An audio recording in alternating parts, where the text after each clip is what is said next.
All right, so in this video I wanted to talk a little bit more about double integrals and then start getting into some more advanced topics dealing with them. So finding the volume of the shape bounded by that function in the region given. Again, let me just show you a quick Desmos graph I made of that kind of base region.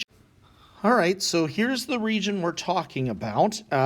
It's you know, we can't see this function. This is like hovering over this shape, but our base is bounded by y equals 1 and y equals 2. So here's y equals 1, y equals 2. And then x equals y, so of course this shape right here. And x equals y cubed, so this shape right here. So what we're talking about is this kind of piece in here. Okay, maybe let me just kind of do this. We're talking about this. Okay. Now this set up very, very nicely to give us, you know, a type 2 region. Remember, the regions deal with, you know, a type 1 region kind of goes down towards the x-axis. A type 2 region goes towards the y. We've been given y equals 1 and y equals 2. So I'm going to set that up that we've already been given, you know, those bounds. dy should come second, like that. Okay, so dx should go first. Remember, the other way to think about it is that our variable, the you know, y and y cubed, that should go second. Our first should be the one that the variable doesn't work with. So that would be dx. Now, remembering that this is a type 2 region, so we're kind of, you know, we're thinking about like going towards the y-axis. The top function we integrate, you know, from bottom to top. So in this case, it's going to go from y to y cubed because, you know, this is y cubed. So it's, you know, e to the x over y. Now we're integrating this with respect to x, so that means that we're treating y as though it were a constant.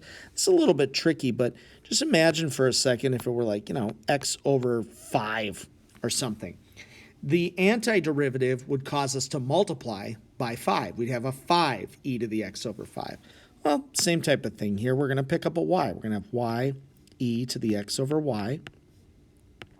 We're going to evaluate that at y cubed and y. So that means we've got y times e. Now, y cubed over y is just y squared minus y times e. Now, y over y is just 1. Okay. So now we're going to integrate that from 1 to 2. Y.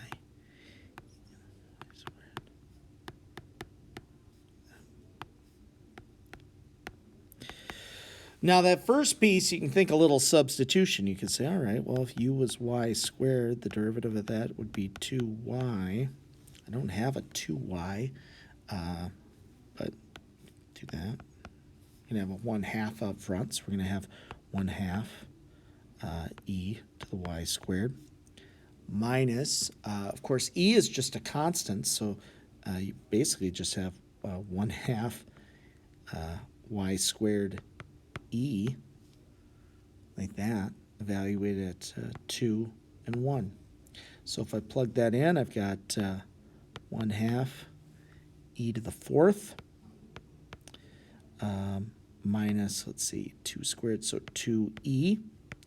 And if I plug in 1, I get 1/2 e minus 1/2 e. Well, that actually is gone. So my final answer is this right here. Okay. So here, I haven't given any order. I've just said this is the function right here. This is kind of that z equals function. And I'm saying we are integrating with a base that is basically a triangle with these vertices. So let's just graph those points. Okay, let's start with 0, 3 is right here. Of course, 1, 1 is right there, and 5, 3 is right here. It looks like this. Okay. Now, just thinking about that shape right there, I hope you recognize that it would be an easier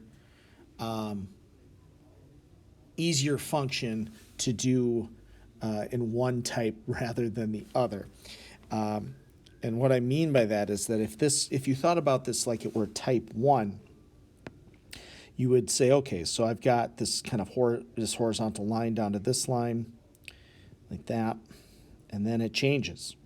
And I've got a horizontal line down to this other line. I would have to break this into 2 regions. Now, it's doable. It would work. It would give me the right answer to do it down to X, but it would be a lot easier to do this as a type 2, like over to D, because then it's just this line and this line form the top and bottom the entire time. So let me just make a note here. I'm going to do this kind of like this. This is a type 2 for me, which means the dy part comes second. So you can already start to set up, your integral. You can say, okay, so let's see, I'm going to go from 1 to 3. That's going to be that last integral, dy. And then we got to fill in some dx's like that. Yeah, 6x squared minus 40y. Now, we actually need to come up with the equations here. And let me, if it's going to be, I should have left a little more room. If it's going to be dx, then y needs to be our variable. All right, so I'm just going to make a note. Y needs to be the variable. Okay, so it's probably easiest, of course, to come up with these equations in terms of y equals and then just convert them. This is y equals, let's see, y-intercept is 3, slope is 2, so 3 minus 2x. This line right here, y equals, looks like the slope is 1/2, so I'm going to say 1/2 x. And then I think it would be plus 1/2, right, because it would just kind of continue like that. Now let's solve these, though. Let's get an x equals equation. So we're going to have x,